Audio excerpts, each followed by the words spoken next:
بسم الله الرحمن الرحيم.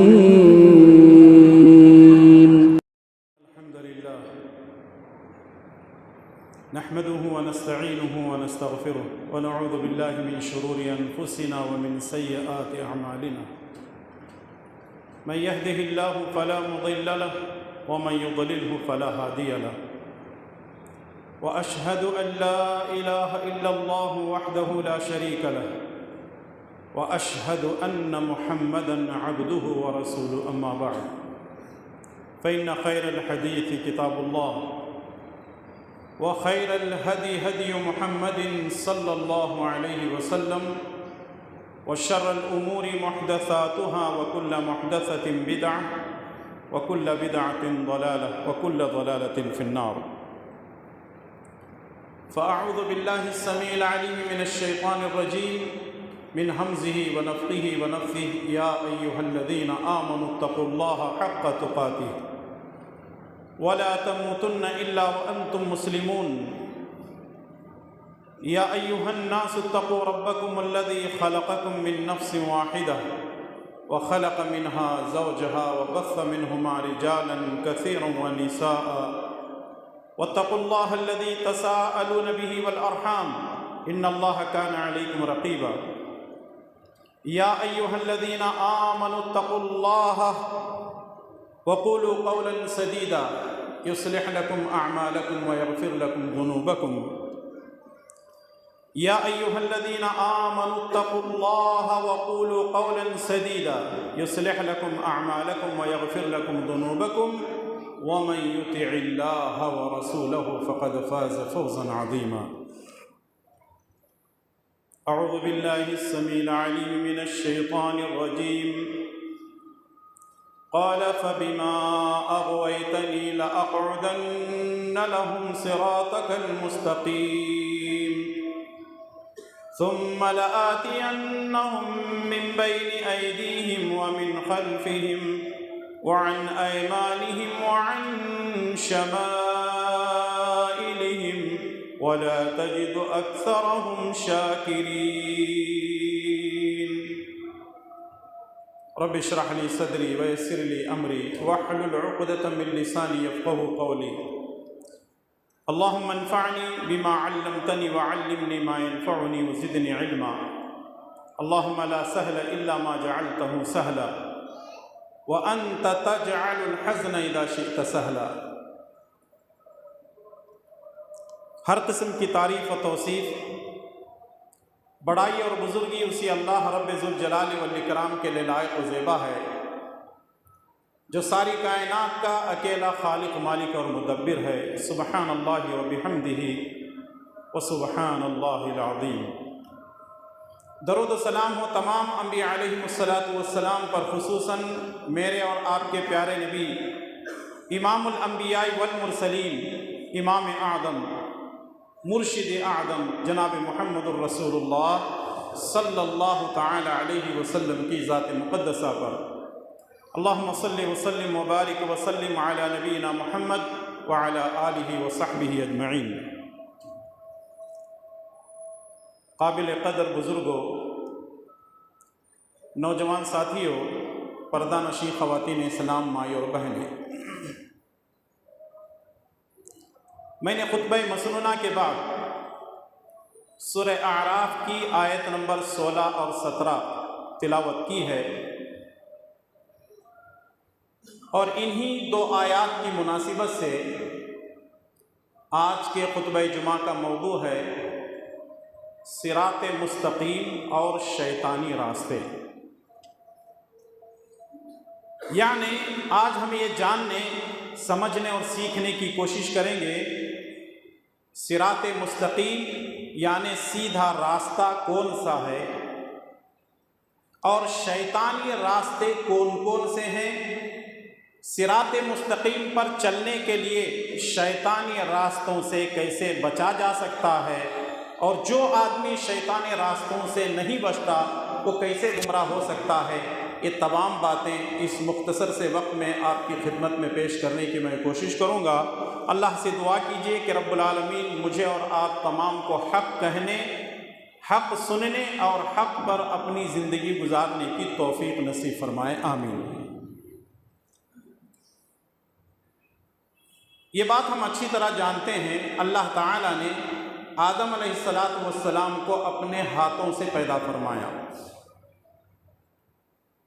پیدا کرنے کے بعد فرشتوں اور ابلیس سے کہا کہ آدم کے لیے سجدہ کرو۔ فرشتوں نے اللہ کے حکم کو مانتے ہوئے آدم علیہ السلام کے لیے سجدہ کیا، الا ابلیس ابا واستکبر وکان من الکافرین، مگر ابلیس نے سجدہ کرنے سے انکار کیا، ابا، اس نے نافرمانی کی، واستکبر اور تکبر میں آیا، وکان من الکافرین، اس کا شمار نافرمانوں میں سے ہو گیا۔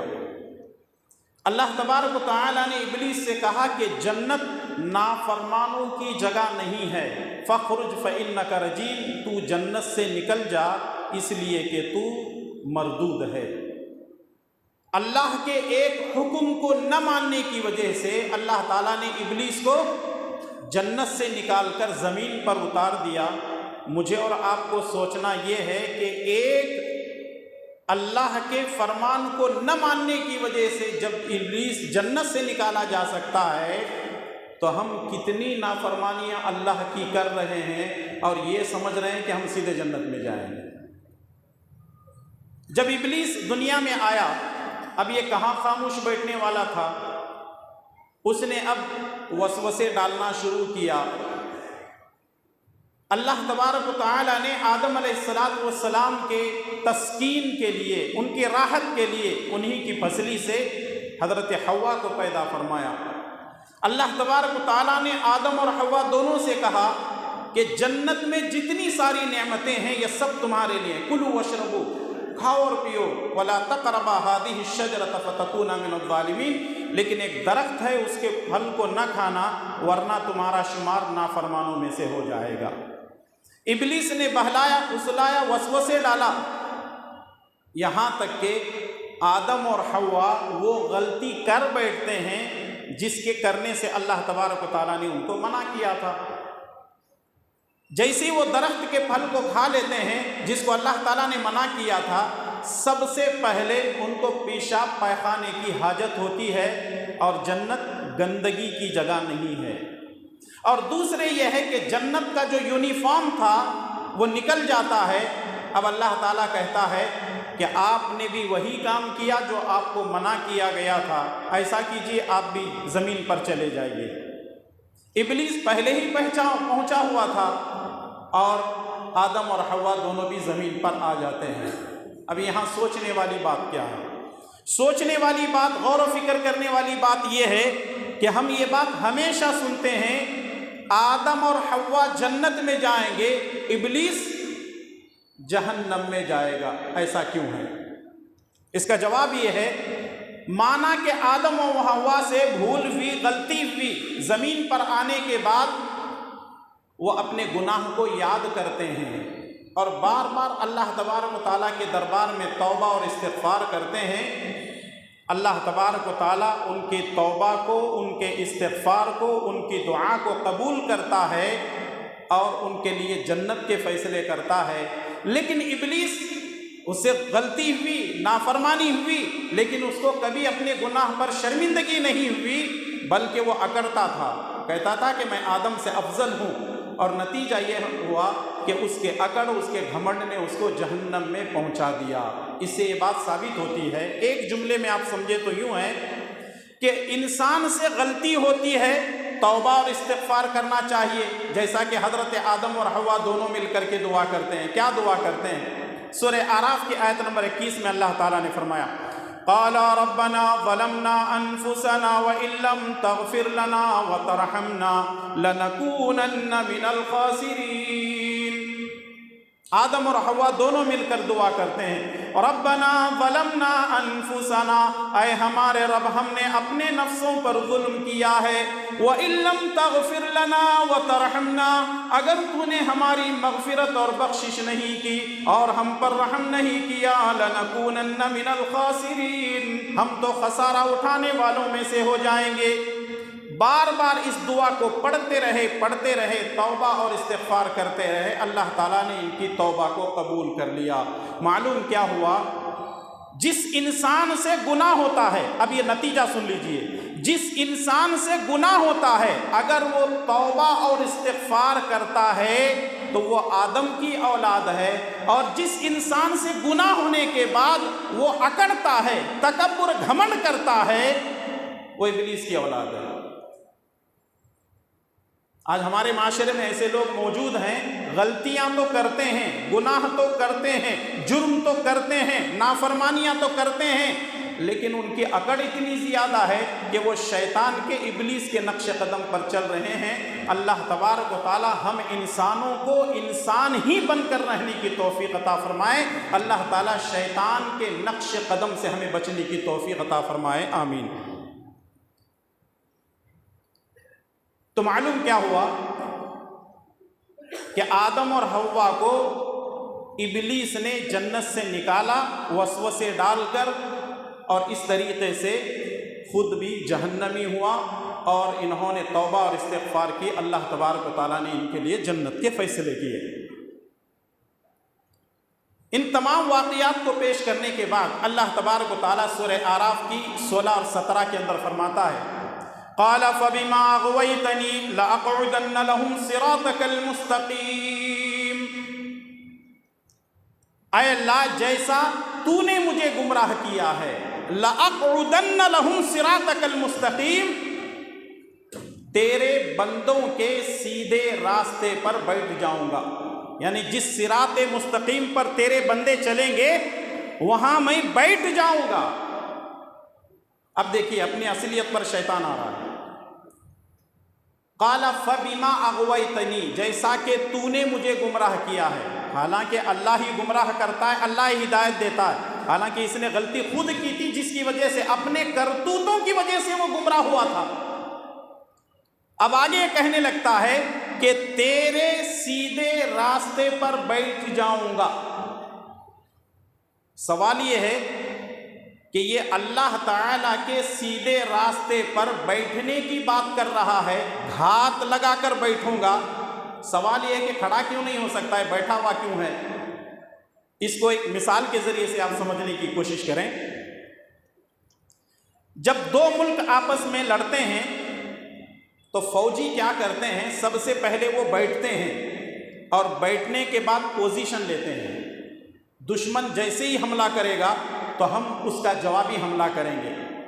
اس کا مطلب یہ ہے کہ جس سیدھے راستے پر ہم جائیں گے، صراط مستقیم پر چلیں گے، تو وہاں شیطان گھات لگا کر بیٹھا ہوا ہے، پوزیشن لیے بیٹھا ہوا ہے۔ جب تک آپ غلط راستوں پہ چل رہے ہیں وہ آپ کو کچھ نہیں بولے گا، کہے گا جناب آپ تو ہماری ڈیوٹی کر رہے ہیں، اور جیسے ہی آپ برائی سے بچ کر کے سیدھے راستے پر آئیں گے اب آپ کے اوپر حملہ ہوگا۔ اس کا مطلب یہ ہے کہ ہر سیدھے راستے پر شیطان بیٹھا ہوا ہے۔ شیطان کے مکر و فریب سے، اس کی چالوں سے بچنا ہر مسلمان کے لیے ضروری ہے۔ اب یہ صراط مستقیم، یہ سیدھا راستہ کیا ہے؟ آئیے ایک حدیث کو میں آپ کے سامنے پیش کر دیتا ہوں۔ سنن ابن ماجہ حدیث نمبر 11، مسند احمد حدیث نمبر 4142۔ عبداللہ بن مسعود رضی اللہ تعالیٰ عنہ فرماتے ہیں کہ ایک مرتبہ رسول اللہ صلی اللہ علیہ وسلم کے ساتھ ہم بیٹھے ہوئے تھے، آپ صلی اللہ علیہ وسلم نے زمین پر ایک سیدھی لکیر کھینچی، زمین پر آپ نے ایک سیدھی لکیر کھینچی، اس کے دائیں جانب 2 لکیریں، اس کے بائیں جانب 2 لکیریں آپ نے کھینچنے کے بعد یہ بیان فرمایا، دائیں بائیں جو لکیریں ہیں یہ شیطانی راستے ہیں، دائیں بائیں جو لکیریں ہیں یہ شیطانی راستے ہیں۔ اور پھر اس کے بعد سیدھی لکیر پر رسول اللہ صلی اللہ علیہ وسلم نے انگلی رکھتے ہوئے سورہ انعام کی آیت نمبر 153 تلاوت فرمائی اور فرمایا وَأَنَّ هَذَا صِرَاطِي مُسْتَقِيمًا وَأَنَّ هَذَا صِرَاطِي مُسْتَقِيمًا فَاتَّبِعُوهُ وَلَا تَتَّبِعُوا السُّبُلَ فَتَفَرَّقَ بِكُمْ عَنْ سَبِيلِهِ۔ لوگوں یاد رکھو یہ اللہ کا بتایا ہوا راستہ، انبیاء کا چلا ہوا راستہ، میرا دکھایا ہوا راستہ ہے۔ وَأَنَّ هَذَا صِرَاطِي مُسْتَقِيمًا، یہ جو سیدھی لکیر ہے یہی صراط مستقیم ہے۔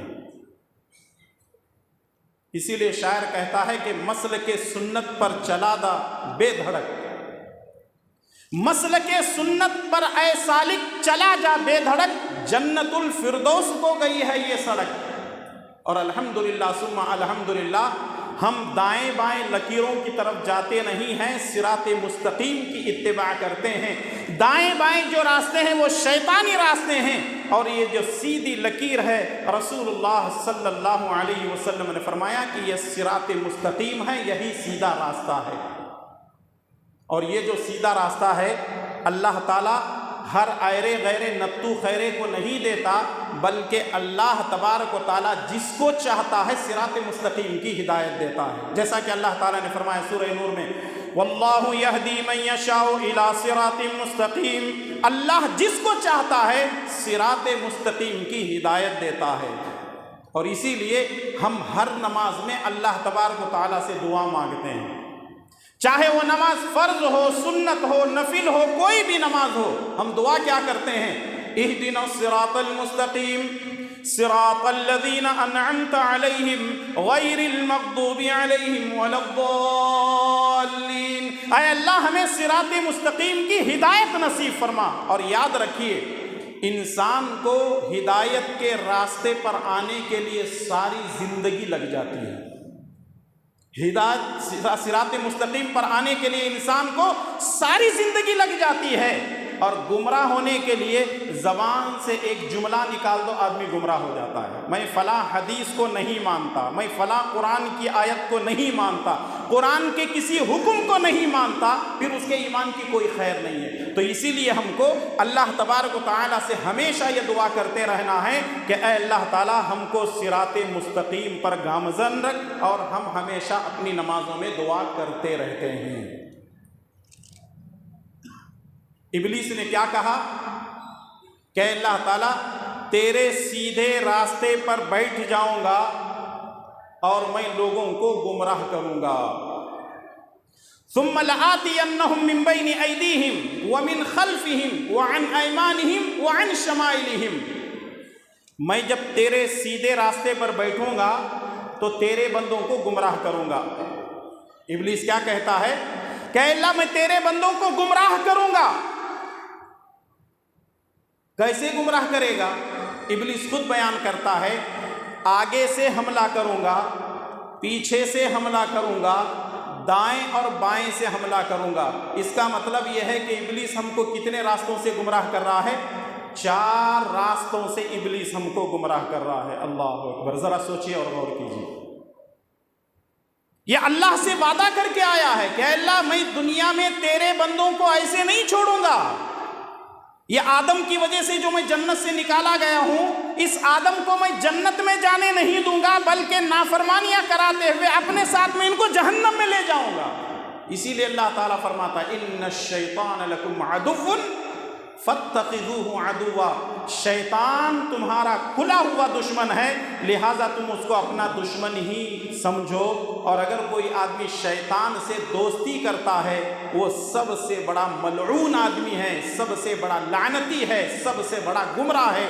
اللہ تبارک و تعالی ہم تمام کو شیطان کے شرور سے محفوظ فرمائے، آمین یا رب العالمین۔ اب اگر یہ بات کہتے ہوئے ہم آگے نکل جائیں، آگے سے، پیچھے سے، دائیں اور بائیں سے، بات تو سمجھ میں نہیں آئے گی، لیکن آئیے امام طبری رحمۃ اللہ علیہ نے اس آیت کے تحت مشہور صحابی رسول ابن عباس رضی اللہ تعالیٰ عنہما کا قول نقل کیا ہے۔ اس آیت کی تعویل میں ابن عباس رضی اللہ تعالیٰ عنہ، جن کو حبر الامہ کہا جاتا ہے، مفسر قرآن کہا جاتا ہے، جب اس آیت کو پڑھتے ابن عباس تو وہ اس طرح کی تعویل کیا کرتے تھے، آگے سے حملہ کروں گا کا مطلب یہ ہے میں اس کی نظر میں دنیا کو خوبصورت بنا کر پیش کروں گا۔ اور آج آپ دیکھ لیں ہماری نظر میں سب سے خوبصورت چیز کون سی ہے؟ دنیا ہی ہے۔ اچھا، دنیا میں سب سے خوبصورت چیز کون سی ہے؟ سب سے اچھی چیز کون سی ہے؟ اور وہ ہے پیسہ۔ ہر کوئی آج مال کے پیچھے دوڑ رہا ہے، ہر کوئی پیسے کے پیچھے دوڑ رہا ہے، آج لوگ پیسہ کما تو رہے ہیں لیکن حلال اور حرام کی تمیز ختم ہوتی جا رہی ہے۔ اور آج سے 1400 سال پہلے اللہ کے پیارے نبی جناب محمد رسول اللہ صلی اللہ علیہ وسلم نے اپنی امت کے بارے میں پیشن گوئی کی تھی، ان لکل امت فتنہ وفتنۃ امتی المال، ہر امت کا ایک فتنہ رہا ہے جس کی وجہ سے وہ قوم ہلاک و برباد ہوئی ہے، میری امت کا فتنہ مال ہے اور میری امت مال کے فتنے سے ہلاک و برباد ہو جائے گی۔ یہ امت کس کی وجہ سے ہلاک ہوگی؟ مال کی وجہ سے ہلاک ہوگی۔ آپ لوگوں میں کوئی تاجر ہے، کوئی کسی جگہ نوکری کرتا ہے، کوئی کام کرتا ہے، مزدوری کرتا ہے، الگ الگ انداز سے آپ لوگ کرتے ہوں گے، لیکن آج حالات ایسے ہیں، لوگ بے ایمانی کرنے کو، خیانت کرنے کو، ٹوپی ڈالنے کو، حرام کمانے کو حرام نہیں سمجھ رہے ہیں، بلکہ یوں سمجھتے ہیں کہ ایک ٹیکٹس ہے، یعنی جو آدمی جتنا زیادہ جھوٹ بولتا ہے اتنا زیادہ کما لیتا ہے، جو جتنا زیادہ بے ایمانی کر لیتا ہے اتنے زیادہ پیسے اس کے گلے میں آتے ہیں، اور جتنا بڑا جو ہے فراڈی اور چیٹر ہوتا ہے لوگ سمجھتے ہیں کہ بہت پہنچا ہوا ہے۔ میرے بھائی اور دوستو، مال کیسے بھی کمایا جا سکتا ہے، لیکن حلال کمانا اور حلال لقمے کو اپنے پیٹ میں اتارنا آج کے دور میں ایک متقی اور پرہیزگار ہونے کی علامت ہے۔ جو آدمی حلال اور حرام میں تمیز کرتا ہے وہ متقی اور پرہیزگار ہے۔ جو آدمی حرام کھاتا، حرام پیتا ہے، یاد رکھیے رب ذوالجلال والاکرام کی قسم ہے، اللہ تعالیٰ اس کی کسی بھی عبادت کو قبول نہیں کرتا، یہاں تک کہ اللہ تبارک و تعالیٰ حرام کھانے والے کی دعا کو قبول نہیں کرتا۔ آج پورے ملک میں مسلمانوں کے ساتھ معاملہ کیا ہو رہا ہے آپ کی نظر میں ہے؟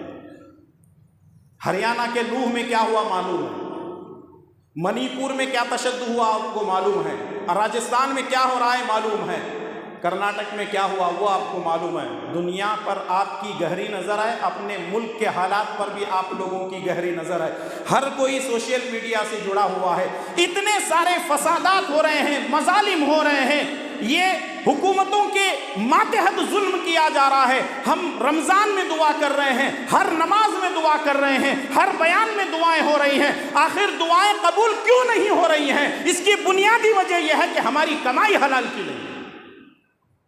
حرام کھاؤ گے تو اللہ تعالیٰ ایک تو عبادتوں کو قبول نہیں کرے گا اور دوسرے دعاؤں کو قبول نہیں کرے گا۔ اس لیے اپنے کمائی کو حلال بنائیے۔ ابلیس نے کہا آگے سے حملہ کروں گا، دنیا کو خوبصورت بناؤں گا، اور آج ہر کوئی دنیا کے پیچھے دوڑ رہا ہے، ہر کوئی دنیا کے پیچھے دوڑ رہا ہے، ہر کوئی پیسے کے پیچھے دوڑ رہا ہے، اور ایسی لت لگی ہوئی ہے کہ لوگ آج مسجدوں میں آنا نہیں چاہتے، عبادت کرنا نہیں چاہتے، اعمال کی فکر کسی کو نہیں ہے، اعمال کی فکر کسی کو نہیں ہے، مال کی فکر ہر کسی کو ہے۔ اس لیے میرے بھائی اور دوستو، ضرورت اس بات کی ہے کہ ہم دنیا کے فتنے سے بچیں، کیونکہ ابلیس نے وعدہ کیا ہے آگے سے حملہ کر کے دنیا کو خوبصورت بنا کر کے دنیا کے فتنے میں انسانوں کو میں مبتلا کر دوں گا۔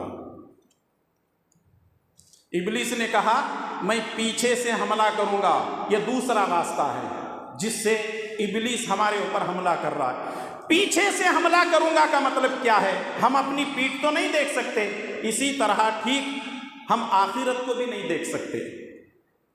ہمارے مرنے کے بعد ایک زندگی آنے والی ہے جس کو آخرت کہا جاتا ہے۔ ہم مریں گے، دفن کر دیا جائے گا، قبروں سے اٹھیں گے، محشر کے میدان میں جمع ہوں گے، ہمارے نام اعمال ہمارے سامنے پیش کیے جائیں گے۔ فَمَن يَعْمَلْ مِثْقَالَ ذَرَّةٍ خَيْرًا يَرَهُ وَمَن يَعْمَلْ مِثْقَالَ ذَرَّةٍ شَرًّا يَرَهُ، نیک ہوگا داہنے ہاتھ میں، برا ہوگا بائیں ہاتھ میں نام اعمال پیش کیے جائیں گے۔ ابلیس نے اللہ تعالیٰ سے کہا آگے سے حملہ کر کے دنیا کو خوبصورت بنا کر کے دنیا کے فتنے میں مبتلا کروں گا، تو وہیں آخرت کے فتنے میں اس کو مبتلا کر دوں گا، اس کے ذہن و دماغ میں آخرت کا چیپٹر ہی نکال دوں گا۔ اور اگر کہیں غلطی سے مولوی صاحب نے 2-4 خطبہ جمعہ قبر کے بارے میں، آخرت کے بارے میں تھوڑا سا جہنم کے بارے میں ذکر کیے تو لوگ کہنا شروع کر دیتے ہیں میرا ذاتی تجربہ ہے، مولانا کوئی دوسرا اگر ٹاپک ہوتا تو اچھا ہوتا، بار بار یہ قبر کا عذاب، یہ جہنم کا عذاب کیوں بیان کر رہے ہیں؟ لوگ سننا ہی نہیں چاہتے۔ ذرا سوچیں اور غور کریں کیسے ذہن و دماغ سے ہمارے شیطان ابلیس جو ہے کھیل رہا ہے، اور کس طریقے سے آخرت کی فکر کو ایک آدمی پلان بناتا ہے، میں یہاں سے فلاں تاریخ کو ممبئی جاؤں گا، ممبئی سے دبئی جاؤں گا، دبئی سے سعودی جاؤں گا، وہاں سے عمرہ کروں گا، مدینہ جاؤں گا، جدہ آؤں گا، وہاں سے پھر ممبئی، وہاں سے ناندیڑ آؤں گا۔ آدمی 8 دن 10 دن کا پلان بناتا ہے اور کہتا ہے کہ میرے پاس سارے ٹکٹیں محفوظ ہیں، ہوٹل بھی بک ہیں، ٹکٹیں بھی بک ہیں، فلائٹیں بھی بک ہیں، بسیں بھی بک ہیں، ٹرینیں بھی، ساری کی ساری چیزیں بک ہیں۔ انسان پلاننگ بنا لیتا ہے لیکن اپنی پلاننگ کے اندر ایک چیز کو بھول جاتا ہے، اور وہ ہے موت۔ جتنی مرضی پلاننگ کرو، یہ پلان اپنے پلان کے اندر اس چیز کو ایڈ کر لو کہ یہ سارے پلاننگ کے اندر موت آنے کی وجہ سے میرا پلان فیل ہو سکتا ہے۔ ہم اس کی پلاننگ نہیں کرتے ہیں، دیکھا جائے گا، ہاں میری زندگی بہت لمبی ہے، 70-80 سال نہیں، اور بھی کوئی مشکل نہیں ہے، میں کما سکتا ہوں، میں 10 منزلہ بلڈنگ بنا سکتا ہوں۔ اللہ اکبر۔ میرے بھائی اور دوستو، کیوں دنیا کے پیچھے دوڑ رہے ہو؟ ارے تھوڑی بہت تو آخرت کی فکر کرو، اور یاد رکھو خالی ہاتھ آئے تھے، خالی ہاتھ جانا ہے۔ اور عجیب بات یہ ہے کہ ہمارے کفن میں کوئی جیب ہی نہیں ہے، ہمارے کفن میں کوئی جیب ہی نہیں ہے۔ اگر کوئی سسٹم اندر بھی، جیسے دنیا میں ٹیبل کے نیچے والا جو مسئلہ چلتا ہے، اگر قبر میں بھی وہ مسئلہ چلتا تو بڑے مالدار ساری زندگی گناہ کر کے بیٹے سے کہتے بیٹا 2 فرشتے ہوتے ہیں، 10 لاکھ رکھ دے، 5 اس کو 5 اس کو، سیدھے جنت میں۔ واہ، ایسے لوگ بھی موجود ہیں، کہتے ہیں کہ دیکھو کوئی سسٹم ہے کیا لینے دینے والا، کیونکہ ساری زندگی ان کی لینے دینے بھی گزرتی ہے، حرام لے رہے ہیں، حرام دے رہے ہیں، تو وہی ذہن و دماغ ان کے ذہن میں وہی چیزیں چل رہی ہیں، وہ یہ سمجھتے ہیں کہ یہی کام ہمارے لیے کافی ہے۔ میرے بھائی اور دوستو، جب اس دنیا میں آئے تھے تو خالی ہاتھ، جا بھی رہے ہیں تو خالی ہاتھ۔ لینڈ لارڈ ہے لیکن بندہ کہاں جا کر کے سو رہا ہے؟ خیراتی زمین قبرستان میں سو رہا ہے، خیراتی زمین پہ جو لوگوں نے اپنا پیسہ دے کر کے ادھر ادھر سے اکٹھا کر کے زمین لیے تھے، اس میں جا کر کے سو رہا ہے۔ جا کر کے دیکھ لو، 3 ایکڑ پہ اس کا بنگلہ بنا ہوا ہے، لیکن جا کر کے خیراتی زمین میں سو رہا ہے۔ اس دنیا کو اگر کوئی آدمی یہ سمجھتا ہے کہ یہ دار البقا ہے، وہ بے وقوف ہے۔ اور یاد رکھو، یہ دنیا دار البقا نہیں ہے، ہمیشہ رہنے والی دنیا نہیں ہے، یہ تو دار الفنا ہے، فنا ہونے والی دنیا ہے۔ ابلیس نے کہا آگے سے حملہ کروں گا، دنیا کو خوبصورت بناؤں گا، پیچھے سے حملہ کروں گا، آخرت کی فکروں کو ذہن و دماغ سے نکال دوں گا، تیسرے راستے سے حملہ کروں گا، دائیں جانب سے حملہ کروں گا۔ کا مطلب یہ ہے کام تو اچھے بھلے کرے گا، کام بہت اچھے کرے گا، لیکن اس کے اندر ریاکاری کو داخل کر دوں گا۔ کام بہت اچھے کرے گا، نماز بھی پڑھے گا، روزہ بھی رکھے گا، حج بھی کرے گا، زکوٰۃ بھی دے گا، عمرے بھی دے گا، صدقہ خیرات کرے گا، ساری زندگی بھر کے اعمال اس کے اچھے ضرور ہوں گے، لیکن اس کے اندر سے اخلاص چیز کو نکال کر کے ریاکاری کو داخل کر دوں گا۔ اور آج آپ دیکھ لیں، اگر ایک صاحب ایک مرتبہ حج کرتے ہیں، اپنے نام سے پہلے لکھتے ہیں حاجی، 2 حج کیے ہیں تو لکھتے ہیں کہ حاج الحاج، 3 حج کیے تو پتہ نہیں اور کیا کیا نام لکھتے جائیں گے۔ لوگوں نے اپنے نام سے پہلے حاجی لکھنا شروع کر دیا ہے زندگی میں ایک حج کرنے کی وجہ سے۔ بھئی ہم ساری زندگی نماز پڑھ رہے ہیں، ہم کو کوئی نمازی نہیں بولتا، یہ ناانصافی ہے نا۔ ہم تو ساری زندگی نماز پڑھ رہے ہیں، جب سے مدرسے میں داخل ہوئے آج تک ہم نماز پڑھ رہے ہیں، الحمدللہ، آج تک ہم کو کوئی نمازی نہیں بولتا۔ ہم اپنے مال کی زکوٰۃ بھی دیتے ہیں، ہم کو کوئی جو ہے زکاتی نہیں کہتا۔ ہم عمرے بھی کرتے ہیں، حج بھی کرتے ہیں۔ میرے بھائی اور دوستو، یہ ساری چیزیں ریاکاری ہیں، دکھلاوا ہیں۔ یاد رکھیے، اللہ تعالی اس عمل کو پسند کرتا ہے جو خالص اللہ تعالی کے لیے ہے۔ اسی لیے صحیح مسلم کی روایت ہے، نبی کریم صلی اللہ علیہ وسلم نے فرمایا ان اللہ لا ينظر الى صورکم واموالکم ولکن ينظر الى قلوبکم واعمالکم۔ اللہ تبارک و تعالیٰ تمہاری شکل و صورتوں کو نہیں دیکھتا، اللہ تعالیٰ تمہاری شکل و صورتوں کو، تمہارے مالوں کو نہیں دیکھتا، بلکہ اللہ تعالیٰ تمہارے دلوں کی کیفیتوں کو دیکھتا ہے اور تمہارے عمل کو دیکھتا ہے۔ ابھی 2-2.5 ماہ ہوئے ہیں، بقرعید کا مہینہ ہم سے گزرا ہے۔ آپ لوگوں نے بھی قربانیاں کی ہوں گی، ہماری دعا ہے کہ اللہ تعالیٰ آپ سب کی قربانیوں کو قبول فرمائے، آمین۔ لوگ نماز نہیں پڑھتے لیکن قربانی ضرور کرتے ہیں، نماز نہیں پڑھتے ہیں قربانی ضرور کرتے ہیں۔ اور کچھ لوگ ایسے ہیں سال میں ایک مرتبہ 25-30 روپے کا جانور لا کر کے 25-30 ہزار روپے کا جانور لا کر کے قربان کر دیتے ہیں۔ کچھ لوگ اگر حیثیت والے 50,000 کا لاتے ہیں، لاکھ کا لاتے ہیں۔ اللہ تبارک و تعالیٰ تمہارے جانوروں کے خون کو نہیں دیکھتا، اس کے گوشت کو نہیں دیکھتا۔ لَن يَنَالَ اللَّهَ لُحُومُهَا وَلَا دِمَاؤُهَا وَلَٰكِن يَنَالُهُ التَّقْوَىٰ مِنكُمْ۔ اللہ تعالیٰ کو خون اور گوشت نہیں پہنچتا ہے، اللہ تعالیٰ کس کو دیکھتا ہے؟ دلوں کی کیفیتوں کو دیکھتا ہے۔ آج مسلمانوں کی حالت ہے جیسے ہی بکرا گھر پہ لے کر آئے سیلفیاں نکال رہے ہیں، نماز میں سیلفی، روزے میں سیلفی، قربانی میں سیلفی، ہر نیک کام میں سیلفی۔ سیلفی ہو اور سیلفی نکالتا ہو، بڑا بدبخت ہے۔ جملے کو سمجھیے، سیلفی ہو اور سیلفی نکالتا ہو، بڑا بدبخت ہے۔ یعنی لوگ آج اللہ کے لیے کم، سوشل میڈیا کے لیے زیادہ کرتے ہیں۔ پہلے ہم کہا کرتے تھے نیکی کر دریا میں ڈال، اب تھوڑا سا بدلنا پڑ رہا ہے اس کو، نیکی کر فیس بک پہ ڈال، نیکی کر انسٹاگرام پہ ڈال، نیکی کر واٹس ایپ پہ ڈال۔ یہ ہمارا معاملہ بن چکا ہے۔ ابلیس نے کہا کام بہت اچھے کرے گا تو، لیکن اس کے اندر اخلاص نکال کر کے ریاکاری ڈال دوں گا۔ ہو رہا ہے کہ نہیں ہو رہا، فیصلہ آپ کے اوپر ہے۔ آپ سوچئے، مجھے بیان کرنا ہے، میں خود اپنی زندگی پر سوچتا ہوں اور وہی چیزیں آپ کے سامنے پیش کر رہا ہوں کہ آیا ہم کہاں تک اللہ کی باتوں کو مان رہے ہیں یا شیطان ابلیس کے نقش قدم پر چل رہے ہیں۔ کتنے راستے ہو گئے؟ 3 راستے ہو گئے، آگے سے، پیچھے سے، دائیں سے۔ بائیں راستے سے حملہ کروں گا، اس کا کیا مطلب ہے؟ بائیں راستے سے حملہ کروں گا کا مطلب یہ ہے یہ سارے کام غلط کرے گا، اس کی نظر میں خوبصورت بنا کر کے پیش کروں گا۔ مثال کے طور پر آج آدمی سب سے جو غلط کام کر رہا ہے، سب سے جو حرام کام کر رہا ہے، وہ کیا ہے؟ شرک ہے۔ اب لوگ شرک کو کیا سمجھ رہے ہیں؟ توحید ہے۔ لوگ بدعت کر رہے ہیں، کیا سمجھ رہے ہیں؟ ہم سنت کر رہے ہیں۔ لوگ رسم و رواج پہ عمل کر رہے ہیں اور یہ سمجھتے ہیں کہ نہیں یہ تو اصل شریعت ہے، اس کو کیسے چھوڑ سکتے ہیں، یہ تو باپ دادا کا دین ہے، اس کو کیسے چھوڑ سکتے ہیں۔ اس کا مطلب یہ ہے کہ ہر برے کام کو شیطان ہماری نظر میں اچھا بنا کر کے پیش کر رہا ہے۔ ذرا میں اس کو بریفلی آپ کے سامنے پیش کروں۔ ابلیس نے اللہ تعالیٰ سے کہا کہ میں تیرے سیدھے راستے پر بیٹھوں گا، آگے سے حملہ کروں گا، پیچھے سے حملہ کروں گا، دائیں سے حملہ کروں گا، بائیں سے حملہ کروں گا۔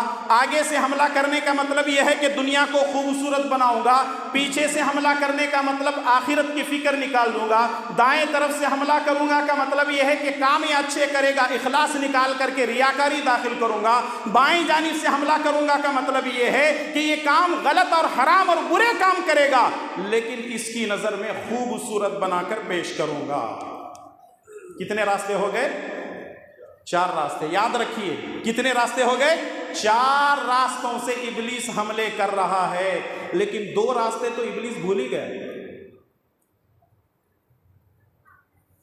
ایک ہے اوپر والا راستہ، دوسرا ہے نیچے والا راستہ۔ یہ 2 راستے ابلیس اصل میں بھولا نہیں ہے، اللہ نے اپنی رحمت سے اس کو بھلا دیا ہے۔ اللہ اکبر۔